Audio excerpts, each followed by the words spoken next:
जय हिंद प्यारे बच्चों। तो चलिएगा, मॉर्निंग सीरीज में एक नया सेशन आप लोग का और सबसे बेहतरीन सेशन जिसकी हमें सबसे ज्यादा जरूरत रहती है, that is fill in the blanks. Again synonyms की तरह फिल इन द ब्लैंक्स एक ऐसा सेशन जो सभी एग्जाम्स में आता है। और इसकी तो सबसे बड़ी समस्या ये है कि यहाँ हमें वोकैब भी देखने को मिलती है। इसमें इसमें हमें प्रपोजिशन भी, ये आर्टिकल भी होगा, ये आपका हर चैप्टर होगा, प्लस इसके साथ ये वोकैबलरी भी चेक करता है। इसका मतलब फिल इन द ब्लैंक्स अगर हमें करना होता है तो हमें हर चीज की नॉलेज होनी चाहिए और प्लस उसका एक्सप्लेनेशन भी, क्योंकि बिना एक्सप्लेनेशन के फिर ये बड़ी प्रॉब्लम में आ जाता है। इसको लर्न भी नहीं कर सकते, रट भी नहीं सकते हैं। तो इसीलिए ये सेशन बहुत खतरनाक हो जाता है। और अब देख रहे हैं हम लोग धीरे धीरे फिल इन द ब्लैंक्स हर एग्जाम में बढ़ते जा रहे हैं। पहले एनडीए एक ऐसा एग्जाम था जिसमें नहीं आते थे, तो अब उसमें भी फिर से आने लगे हैं, क्योंकि बहुत पहले आया करते थे। और अब बाकी एयरफोर्स में तो आते ही आते हैं, और बाकी सारे एसएससी हो या आपका कोई भी एग्जाम हो, फिलअप्स जरूर देगा आपको। तो चलिए, आज की क्लास में हमारे कुछ इंपॉर्टेंट फिलअप्स, कुछ इंपॉर्टेंट कॉन्सेप्ट्स के साथ स्टार्ट करते हैं। सबसे पहला क्वेश्चन आपके सामने, तो मैं समय कम दूंगा आप लोगों को। क्वेश्चन देखते ही आप लोग उसको पॉज करके और उसका आंसर देना स्टार्ट कीजिए, क्योंकि एक्सप्लेनेशन में आज समय ज्यादा लगेगा।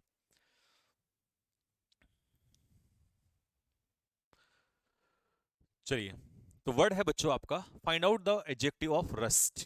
देखिए, रस्ट होता क्या है, रस्ट को सबसे पहले समझिए। रस्ट का मतलब होता है, जो आयरन होता है, जब आप आयरन को देखते हैं तो आयरन में क्या लगता है, जंग लग जाता है, उस जंग को कहते हैं रस्ट। ठीक है।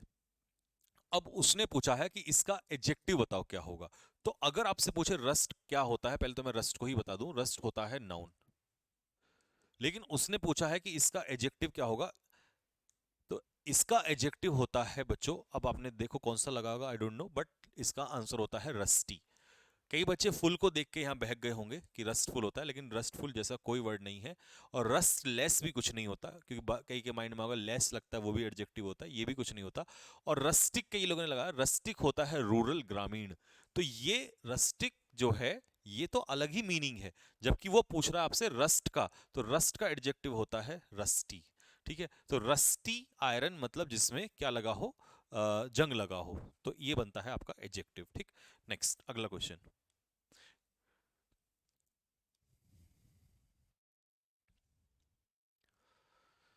चलिए start. This is one of the gap place in India. This is one of the gap in India. तो देखिए, इसका मतलब क्या है, वो ये आपसे कहना चाह, ये पहले तो मैं मिस्टेक इसको सही कर देता हूं। ये क्या कह रहा है आपसे कि इंडिया में जो सबसे अच्छे प्लेस हैं, ये उनमें से एक है। ठीक है। दिस इज, ये जो है ये एक है। वन ऑफ के बाद आने वाला नाउन प्लूरल। तो मतलब इंडिया में जितने भी अच्छे जगह हैं उनमें से एक। अब देखिए, जब बहुत सारे होते हैं, यानी कि दो से ज्यादा होते हैं, तो दो के लिए हम लगाते हैं कंपैरेटिव डिग्री। जब दो चीजों में कंपैरिजन होता है तब कंपैरेटिव लगाते हैं, या दो के लिए कंपैरेटिव लगाते हैं। यहां है वन ऑफ, मतलब बहुत सारों में से एक। तो इसका मतलब ये दो से ऊपर जाने वाला है। और जब भी कोई चीज दो से ऊपर जाती है तो हम डिग्री का यूज करते हैं, कौन सी, सुपरलेटिव डिग्री का इस्तेमाल करते हैं। तो प्यारे बच्चों, सुपरलेटिव डिग्री इसमें कौन सी है हमारी, सी विल बी द आंसर। तो this is one of the nicest places in India, जितने भी सबसे अच्छे प्लेस हैं उनमें से एक। ठीक है। नेक्स्ट।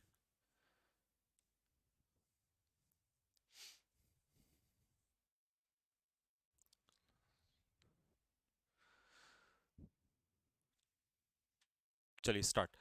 क्या कह रहा है आपसे, no country lets you enter it, you have proper documents. इसका मीनिंग समझाता हूं। वो ये कहना चाह रहा है, देखिए जब ऐसे फिलअप्स आते हैं तो आप कहते हैं सर हमसे सॉल्व नहीं होते। इसलिए सॉल्व नहीं होते क्योंकि इनका कोई रूल नहीं है। ये आपको समझना पड़ेगा जो सिचुएशन दी है आपको। ठीक है। अभी मैंने ये लर्न भी करा दिया आपको, तो अगले में कुछ नया क्वेश्चन दे देगा, तो ये अंडरस्टैंडिंग बेस पे होते हैं। ठीक है। तो इस, लेकिन हाँ, इसको अगर ये समझ में आ गया तो फिर इसका खेल हो जाता है, जो कि आपको पता होना चाहिए। ये तो ग्रामर का केस है सारा का सारा। ठीक है। तो उसने ये कहा कि कोई भी कंट्री आपको एंटर नहीं करने देगा अपने देश में जब तक आपके पास प्रॉपर डॉक्यूमेंट्स ना हो। ना हो, जब तक आपके पास प्रॉपर डॉक्यूमेंट्स ना हो। ठीक है। तो इसका मतलब ना यानी कि निगेटिव चाहिए हमें। तो इसका मतलब कंडीशन भी है और निगेटिव भी है। अगर मैंने यहां इफ लगाया तो इसका मतलब होगा if you have proper documents, यदि तुम्हारे पास डॉक्यूमेंट्स हैं तो कोई कंट्री नहीं घुसने देगा। ऐसा कैसे, डॉक्यूमेंट्स होंगे तो फिर तो घुसने देगा ना अपने यहाँ पे। डॉक्यूमेंट्स नहीं होंगे तब समस्या है, तो निगेटिव चाहिए हमें। तो यानी कि इफ भी चाहिए और कुछ ऐसा भी चाहिए जो नॉट भी लगता हो, और इफ और नॉट मेरे दोस्तों अनलेस में लगता है। आप ये कह सकते हो एक तरीके से कि unless is equal to if not. जैसे कि if you do not have, अगर तुम्हारे पास प्रॉपर डॉक्यूमेंट्स नहीं है, यहां नॉट होता तो मैं अनलेस ना लगाता, फिर मैं लगा देता इफ, तो क्वेश्चन ऐसे भी बदल सकता है। और बिकॉज का मतलब होता है क्योंकि, ये हमें देता है रीजन। तो क्योंकि तुम्हारे पास डॉक्यूमेंट्स हैं, ये भी गलत हो जाएगा। व्हेन, जब तुम्हारे पास डॉक्यूमेंट्स हो, तो ये भी गलत हो जाएगा। ठीक है, तो ये पॉसिबल नहीं है, यही आंसर था। तो कंजक्शन का इसने यहां पर आपसे पूछा था। नेक्स्ट अगला क्वेश्चन। अब ये कई सारे क्वेश्चंस आ चुके हैं, मैं आपको बता दूं, इसमें जहां जहां फुल स्टॉप लगा है वहां क्वेश्चन खत्म हो रहा है। एक ही क्वेश्चन में बहुत सारी चीजें आपसे पूछी गई हैं। पहला है, he has been preparing for National Defence Academy for gap year, Mrs Verma is gap SP in CSF. फिर है उसके बाद, my brother in law gap DSP, यहां पर खत्म होता है। फिर है उसके बाद ये सीएसएफ पे खत्म होता है। फिर है इसके बाद ये, Ragini earns 2000 rupees per month. तो यानी कि आपको चार ऑप्शन फिल करने हैं, चार ब्लैंक दिखाई दे रहे होंगे, ब्लैंक नंबर 1, 2, 3 एंड 4। रोक के पॉज करके पढ़ लीजिए, प्रॉपर दिमाग लगा लीजिए। यानी फिर से वही बात, कहने के लिए क्वेश्चन लेकिन चार क्वेश्चन। चलिए स्टार्ट करते हैं सॉल्यूशन। देखिए यहां प्रोनाउंसिएशन का खेल है, यर, इसे ईयर नहीं पढ़ते दोस्त, इसे पढ़ते हैं यर, ये का साउंड आएगा यर। ठीक है, तो इसीलिए इसका आर्टिकल आएगा ए। बहुत सारे लोग इसमें एन लगाते हैं, एन ईयर नहीं, ईयर नहीं होता, आ ईयर। एसपी के लिए आएगा, जब हम एसपी लिखते हैं तो इसमें ए का साउंड रहता है, तो एनएसपी। फिर my brother in law is DSP, तो ये आ जाएगा कॉन्सोनेंट का साउंड, तो ये हो जाएगा डीएसपी। और रागनी अर्न करती है 2000 रुपया पर मंथ। अब पर की सेंस में या तो आर्टिकल ए आता है या एन आता है। ठीक है, यानी कि आर्टिकल ए और एन ही ऐसे दो आर्टिकल हैं जो पर की सेंस देते हैं, तो कह दो पर मंथ या कह दो अ मंथ, अ मंथ मतलब हो जाएगा पर मंथ। ठीक है, तो दा आएगा नहीं यहां पर, ये दा था यहां पर। तो अब इसका आंसर देखिए क्या होगा, A N A A, A N A ए, यानी कि आंसर होगा इसका ए। बेहतरीन क्वेश्चन था ये आपका। ठीक है, नेक्स्ट अगला क्वेश्चन।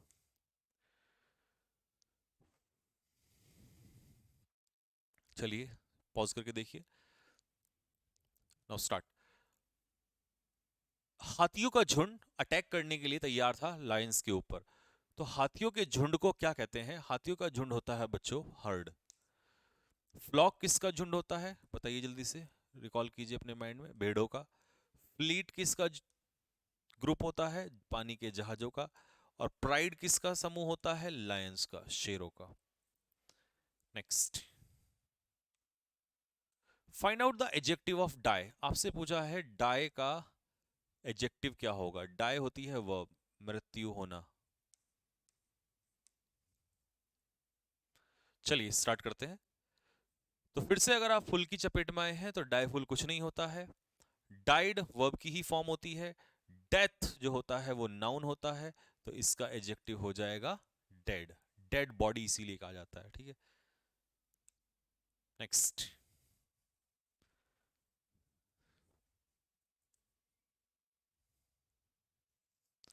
चलिए पॉज करके देखिएगा, फिर स्टार्ट करते हैं सॉल्यूशन। तो start. The baby bird was by it's mother. Baby bird से समझ में आ गया होगा, यानी कि बर्ड का बेबी। ठीक है, तो जो छोटा सा बच्चा था उस बर्ड का, उसकी मदर ने, ठीक है, उस बेबी बर्ड की मदर ने, ठीक है, उसको क्या कर दिया? उसको छोड़ दिया। पक्षी क्या होते हैं, कई बार अपने बच्चों को छोड़ देते हैं। ठीक है, कि भाई उसको उड़ने दो। ठीक है, तो जब हम किसी को छोड़ देते हैं, इस सेंस में आपसे पूछा। अब छोड़ने के लिए भी अलग अलग चीजें होती हैं। देखिए सबसे पहले डिनाउंस। अब इसका आंसर क्या होगा वो चेक करते हैं। डिनाउंस का मतलब होता है किसी चीज को क्रिटिसाइज करना, तो ये तो ऑप्शन में नहीं होगा। अब आप कहेंगे सर हमें कैसे पता चलेगा, तो भाई ये वोकैब का खेल है। ठीक है, मैंने क्या कहा, आर्टिकल से भी आता है, प्रीपोजिशन से भी आता है, कंजक्शन भी आता है, एडजेक्टिव भी आएगा आगे चल के, वोकैब भी। अगर तो आप रोक नहीं सकते उसको कि वो कहां से दे, आपको कहीं से भी दे सकता है। ठीक है, एनडीए में उठा के देखिए, 10 के 10 को आपके जो फिलअप्स आए हैं तो वो इस किस तरीके से आए हैं, आपके में भी ऐसे ही आते हैं। एक क्वेश्चन वोकैब पे भी आता है, आर्टिकल से भी आता है, कभी किसी सेट में प्रपोजिशन से भी आता है, किसी सेट में, तो कहीं से भी आ सकता है, आपकी किस्मत है, वो डिपेंड करेगा। तो आप कुछ भी छोड़ नहीं सकते। अबेंडन का मतलब क्या होता है? देखिए, अबेंडन का मतलब होता है किसी चीज को, किसी को छोड़ देना, किसी व्यक्ति को, किसी चीज को छोड़ देना, ठीक है। और डिक्लाइन का मतलब होता है या तो घटना, कम होना, लेसन कह सकते हो, या दूसरा होता है डिक्लाइन कर देना, मतलब किसी का प्रपोजल रिजेक्ट कर देना। ये दो मतलब होते हैं। रिनाउंस का मतलब त्यागना होता है, लेकिन रिनाउंस का मतलब जो होता है वो एक तरीके से किसी साम्राज्य को, किसी पद को त्याग देना होता है, ठीक है। तो इसका मतलब हो जाता है किसी चीज को गिव अप कर देना, छोड़ देना। बट ये वाला छोड़ना नहीं होता है, तो इसके लिए किसी पर्सन को, किसी बच्चे को छोड़ देना होता है अबेंडन कर देना, ठीक है।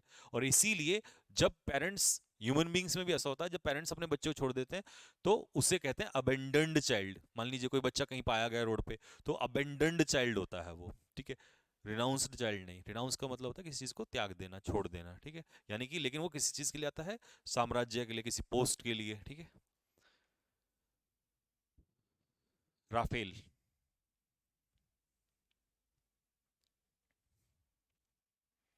चलिए स्टार्ट करते हैं solution. The boy you met on Monday is my brother. जिस लड़के से तुम मंडे को मिले थे वो मेरा भाई है। देखिए इसको मैं हमेशा से कितने प्यार से सॉल्व कराते हुए आया हूं आपको, इसके लिए कुछ नहीं करना आपने। यहाँ बॉय है, राफेल मेथड आपको मैंने सिखाया हुआ है अपनी रेगुलर क्लासेस में। बॉय यहाँ पर क्या है, सब्जेक्ट का काम कर रहा है, ठीक है।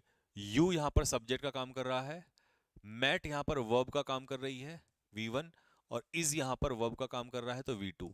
तो ये S1 था, ये S2 था। टोटल हमारे सब्जेक्ट कितने हुए? दो। टोटल वर्ब कितनी हुई? दो।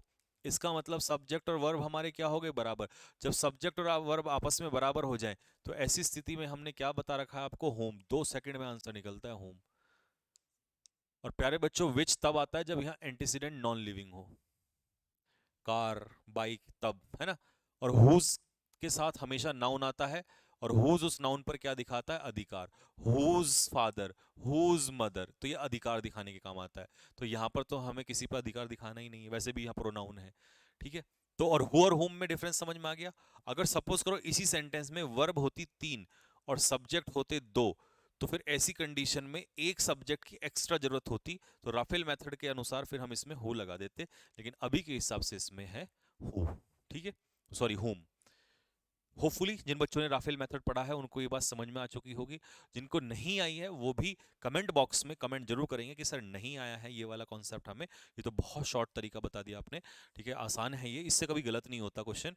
अगर ये कॉन्सेप्ट आपको सीखना है तो मुझे जरूर बताना, अगली जब फिल्म द ब्लैंक्स की वीडियो आएगी तो पूरा डिटेल एक्सप्लेनेशन लिखा हुआ लेकर आऊंगा, ऑलरेडी मैं आपको समझा दूंगा फिर इसमें, ठीक है।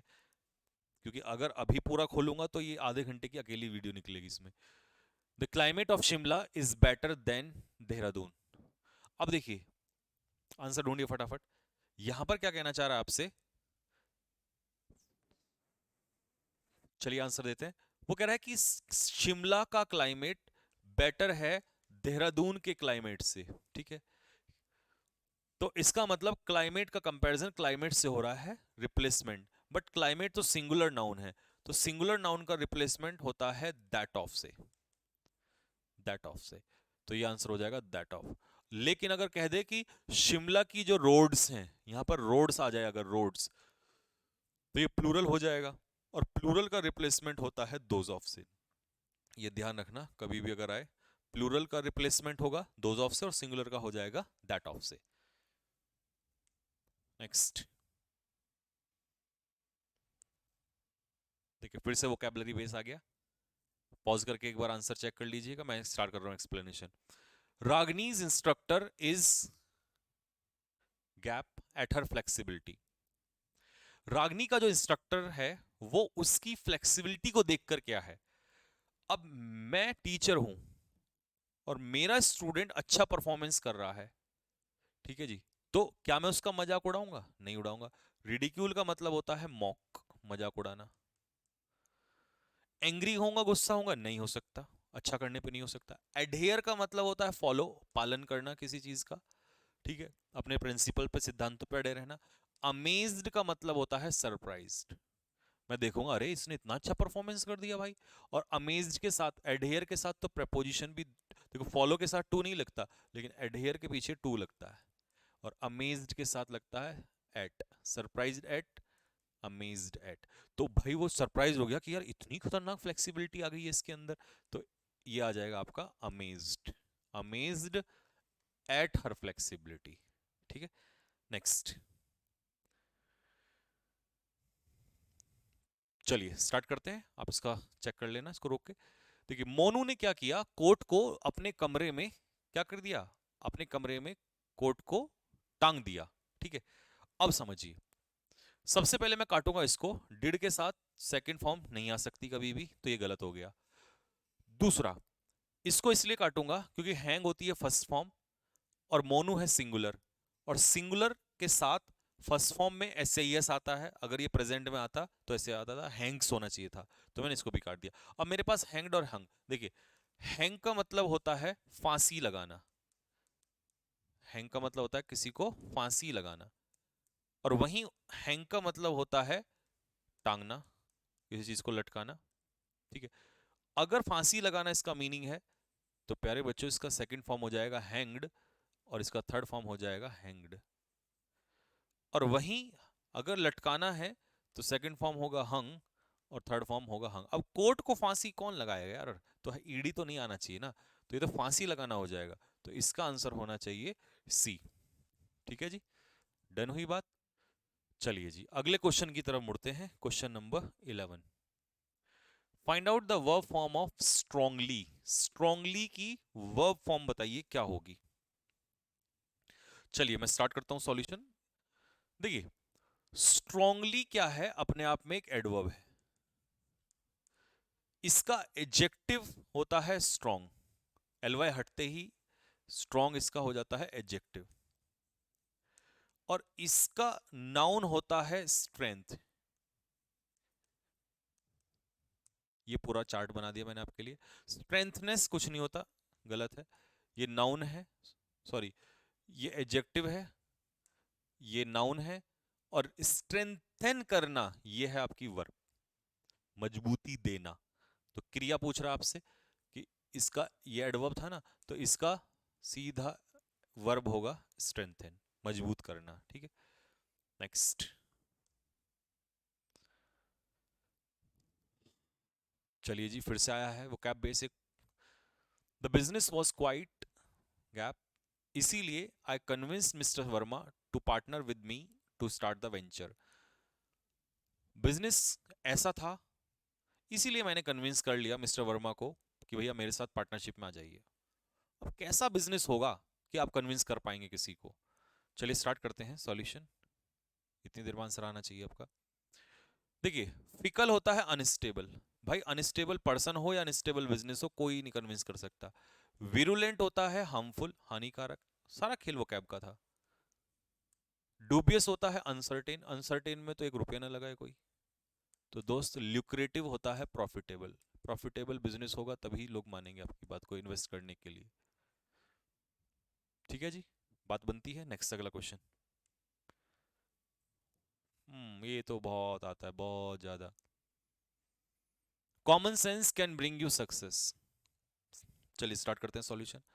जब मैंने देखा कॉमन सेंस तो मैं समझ गया कि ये अनकाउंटेबल नाउन है, तो मैंने सबसे पहले इसको काट दिया। क्वेश्चन को ऐसे पकड़ा जाता है वहां पे कॉन्सेप्ट के साथ। अनकाउंटेबल नाउन है तो फ्यू, तो फ्यू क्योंकि प्लूरल के साथ आता है, few, a few, the few, ये सब प्लूरल नाउन के साथ आते हैं। अब लिटिल का मतलब होता है ना के बराबर, मैं आपको बहुत आसान तरीके से समझा रहा हूं, इसीलिए हिंदी वगैरह का इस्तेमाल भी कर रहा हूं।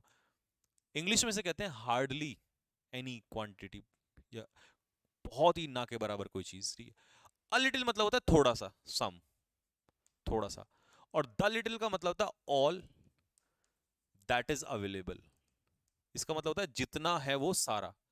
मान लो आपने कहा भाई जितना पैसा है सब ले आओ, तो द लिटिल, जितना पैसा था सब खर्च कर दिया, द लिटिल, जितना पानी है सारा पी लिया, द लिटिल, जितना दूध था सारा खर्च कर दिया, द लिटिल। ठीक है, दूध है ही नहीं, लिटिल, पैसा है ही नहीं, लिटिल, पानी है ही नहीं, लिटिल, समय है ही नहीं, लिटिल। ठीक है, थोड़ा सा, थोड़ा सा आते ही अ लिटिल। अब ना के बराबर कॉमन सेंस से सक्सेस कभी नहीं मिल सकती, तो ये ऑप्शन भी आपका चला जाता है। अब जितना है वो सारा, वो आगे उसने लिखा ही नहीं, उसे ऐसा लिखना था द लिटिल के लिए कि the little common sense that you have, जितनी है वो सारी, यहां लिखना पड़ता उसको कि जितनी है वो सारी। तो इसका मतलब थोड़ी सी कॉमन सेंस से भी तुम्हें सफलता मिल जाएगी। तो इसका आंसर होगा बी।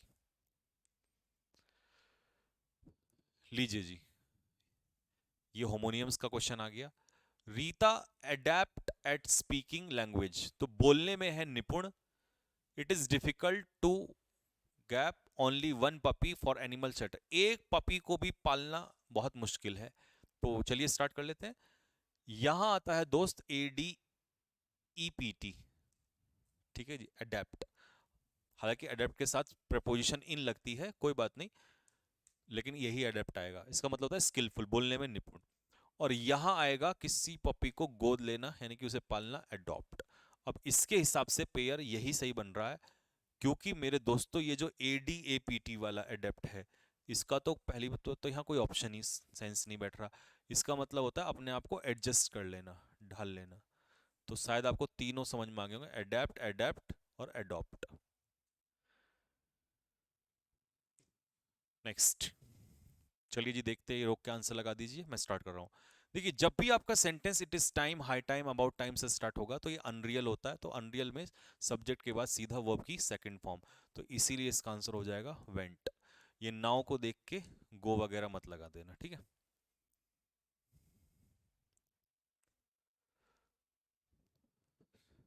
चलिए, ये स्पेलिंग गलत है यहाँ पर, टू यानी कि दो, TWO। रोक के पढ़ लीजिए, मैं स्टार्ट कर रहा हूँ सॉल्यूशन। देखिए, गायत्री को सलाह दी डॉक्टर ने कि भैया मेडिसिन की 2 चम्मच लेनी है। तो सबसे पहले मैं 1 चम्मच के लिए आ जाता हूँ स्पूनफुल। चम्मच तो स्पून होती है, लेकिन चम्मच भर, चम्मच भर के, तो उसे कहते हैं स्पूनफुल। अब कभी भी स्पूनफुल का प्लूरल बनाना हो ना साथियों, तो स्पून फुल्स, फुल में ऐसा लगता है, बस अपने को ये बात ध्यान रखनी है। तो इसका आंसर हो जाएगा सी, क्योंकि 2 चम्मच भर के लेनी है उसे, ठीक है। कभी तुम स्पून फुल कर दो, स्पून फुल ये ऑप्शन है, ये वाला नहीं है, गलत हो जाएगा, ये नहीं होता, ये होता ही नहीं है, ठीक है। ऐसी कल अगर आपको कप भर आ जाए, कप फुल, तो इसका क्या करोगे बताओ, कप फुल्स।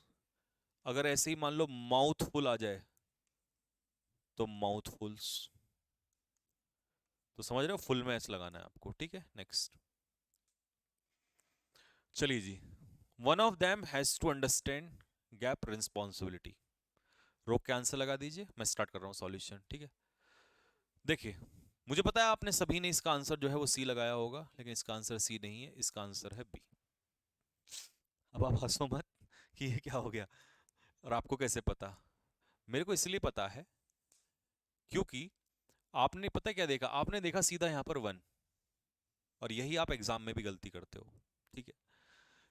मेरे प्यारे बच्चों, वन से जब सेंटेंस स्टार्ट होता है, या वन जब सेंटेंस में सब्जेक्ट के रूप में इस्तेमाल होता है, प्रोनाउन के रूप में, फिर इसके बाद सीधा आपको वर्ब दिखाई देगी, आगे पीछे कुछ नहीं दिखाई देगा।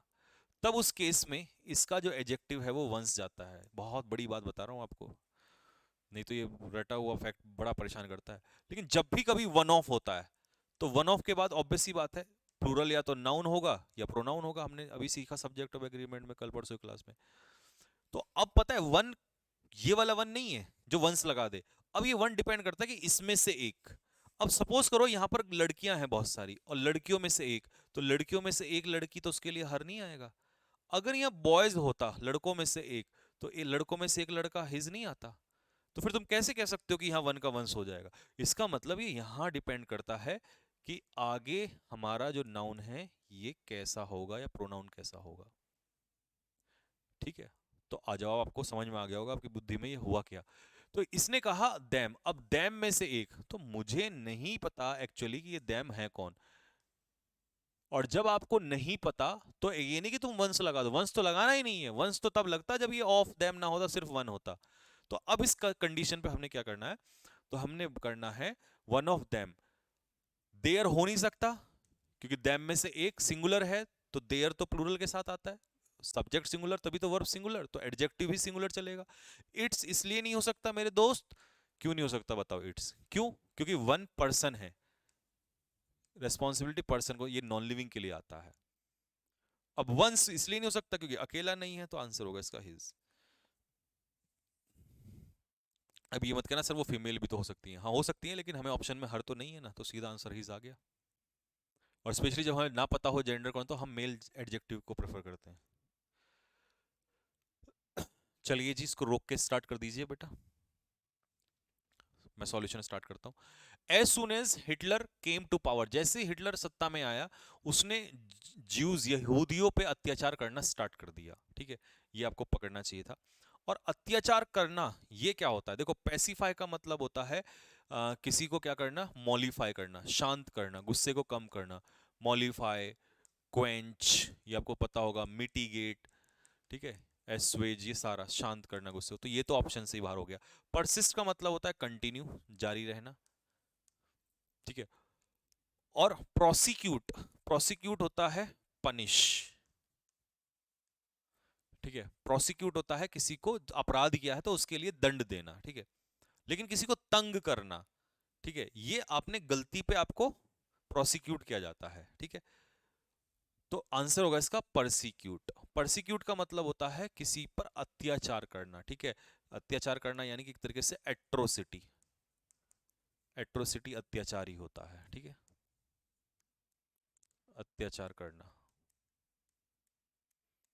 तो उसने परसिक्यूट करना स्टार्ट कर दिया उन्हें। ठीक है, तंग करना स्टार्ट कर दिया, उन पर अत्याचार करना स्टार्ट कर दिया। ठीक है, लीजिए जी, ये भी फिर आपको वही, चलिए स्टार्ट करते हैं सॉल्यूशन। उसकी ऐसी प्लानिंग साबित हुई कंपनी के लिए बहुत ज्यादा प्रॉफिटेबल। कैसी प्लानिंग करने पर कंपनी को प्रॉफिट मिलेगा, अब आपको इसमें वो वर्ड ढूंढना है कि कैसी प्लानिंग करने पर, तो वर्ड आएगा समझ में तो कर पाएंगे आप। ठीक है, चलिए देखिए, इनोकस का मतलब होता है सिंपल, एक ऐसा व्यक्ति, ये तो व्यक्ति के लिए आता है, सीधा साधा, प्लानिंग के लिए नहीं आता। इनोकस का मतलब होता है नुकसान, जब कोई चीज नुकसान ना दे तो उसे कहते हैं हार्मलेस, नुकसान जो, इनोकस। इंपीरियल होता है रॉयल, राजशाही। इंजीनस, ये होता है क्लेवर, इन मेकिंग प्लान। ठीक है, अगर कोई व्यक्ति होगा तो बहुत तेज दिमाग का होगा जो अच्छी योजना बनाता है, और अगर कोई प्लान होगा तो वो बहुत ही अच्छे से लगाया हुआ, दिमाग से बनाया हुआ प्लान होगा। तो इसीलिए इसका आंसर हो जाएगा इंजीनियस प्लानिंग। ठीक है, इंजीनियस मतलब चालाकी से बनाया हुआ प्लान। ठीक, D will be the answer.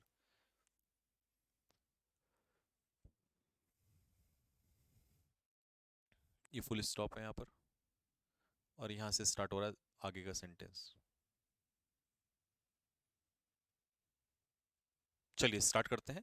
इतनी देर में आपको समझ आना चाहिए था, लेकिन रोक के भी समझ लेना, फिर करना इसको। ठीक है, देखिए, इसका आंसर मेरे हिसाब से जो आपने लगाया होगा वो ए लगाया होगा, क्योंकि वी के साथ हैज तो आप कभी सपने में भी नहीं लगा सकते, और लगा सकते हो तो फिर आप दूसरे प्लानट के हो। ठीक है, और वी के साथ डायरेक्ट हैविंग आ नहीं सकता, या तो इजेमार के साथ आता, लेकिन वो भी नहीं आता।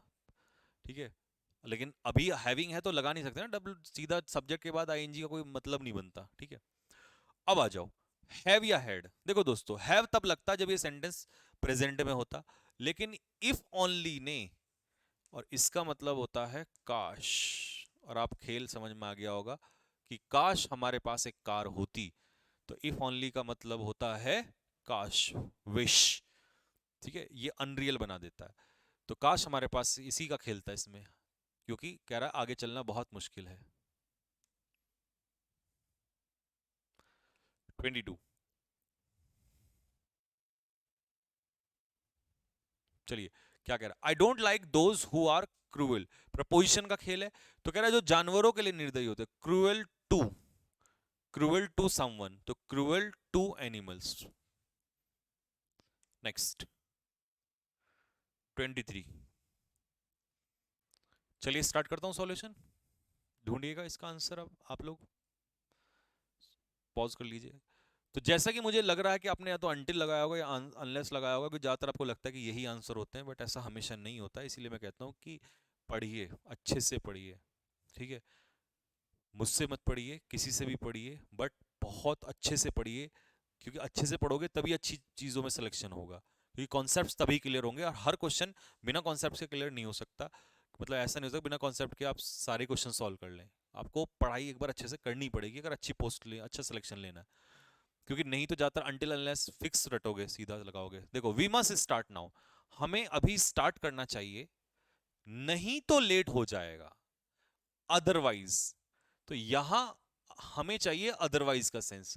ये अनटिल और अनलेस आता है कंडीशन के लिए, कंडीशन नहीं। और दूसरा, अनटिल और अनलेस के केस में तो ऐसे ही बुद्धि लगा सकते थे कि वहां तो वैसे भी फ्यूचर नहीं आता, क्योंकि कंडीशनल है। उन अनटिल और अनलेस कंडीशनल कंजक्शन होते हैं, तो उनके क्लॉज में तो फ्यूचर वैसे भी नहीं आता टेंस।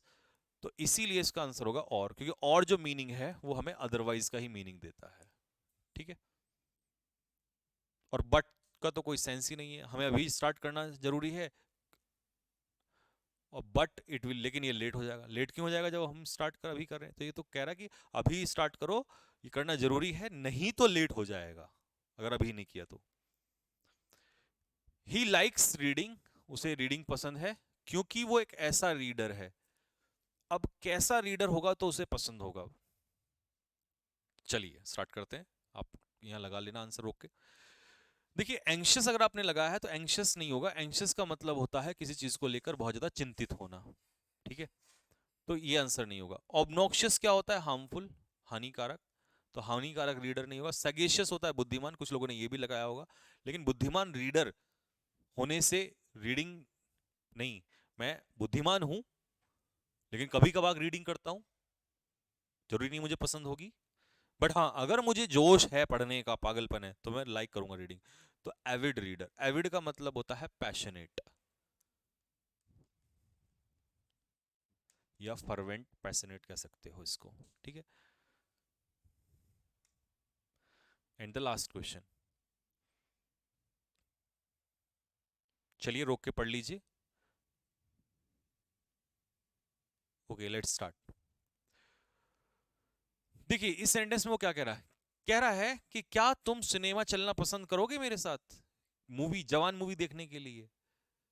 तो जब हम किसी को चॉइस देते हैं, कोई ऑफर देते हैं, तो उसके लिए पूरा फ्रेज बनता है वुड लाइक टू का पेयर बनता है। अब इसको कहीं भी जोड़ लो। I would like to take tea, मैं चाय लेना पसंद करूंगा। Would you like to have coffee, would you like to come with me, would you like to go there. तो विल यू लाइक नहीं होता, ये होता है वुड यू लाइक, और इनका कोई सेंस ही नहीं है। ठीक है जी। तो कैसे लगे क्वेश्चंस कमेंट बॉक्स में लिख के जरूर बताइएगा। एक्सप्लेनेशन कैसी लगी और कैसा रहा ये कैप्सूल आप लोगों का? सुबह उठते ही मजा आ गया होगा बात में, एक एक चीज़ों को समझने के लिए। ठीक है, तो चलिए यहीं पर रख लेते हैं और मिलेंगे आप लोगों से नेक्स्ट क्लास में। कमेंट बॉक्स में जरूर लिख के बताइएगा कि कैसी रही क्लासेस, कमेंट जरूर करिएगा। और इसके बाद हम लोग नेक्स्ट क्लास में एक नए बेहतर क्वेश्चंस के साथ आपसे मिलेंगे। मेरी तरफ से आपको बहुत सारा प्यार। और जैसा कि मैंने आप लोगों से कहा था कि मॉक टेस्ट संडे को है, सुबह 10 बजे से स्टार्ट हो जाएगा। सारे बच्चे मॉक टेस्ट जरूर सॉल्व करिएगा। चेक करिएगा कि कहाँ आप लैग कर रहे हैं, कहाँ से आपको फायदा हो रहा है, कहाँ आपके मार्क्स कम है, कहाँ पर ज़्यादा है। क्योंकि बिना मॉक टेस्ट के मैदान में उतरना मेरे को नहीं लगता कि ये कहीं ना कहीं एक समझदारी है। तो मॉक टेस्ट जरूर दीजिएगा। और मिलते हैं आप लोगों से नेक्स्ट क्लास में एक अच्छी सीरीज के साथ, एक अच्छे क्वेश्चंस के साथ।